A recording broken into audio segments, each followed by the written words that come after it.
You were told to save 3 to 6 months of expenses in an emergency fund. You did it. You felt safe. The emergency fund rule has been repeated for decades. Financial teachers swear by it. Save it. Park it. Here's what they don't tell you. That money sitting in a savings account earns almost nothing. Meanwhile, inflation quietly eats away at its value costs. Every one of those. $15,000 parked in a savings account for 0.5%, you earn $375. That same $15,000 invested conservatively at 7%, you would have... So why do experts still push the emergency fund? One word, Nat: fear. Fear is easier to sell than strategy. What smart money people actually do is split the strategy, not park everything in one place. 1 month liquid.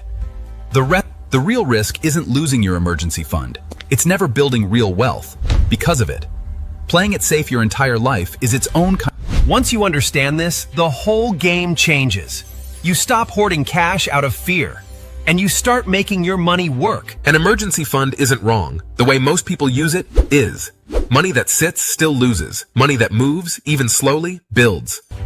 Don't scrap your emergency fund. Redesign it. Make part of it protect you, and part of it grow you.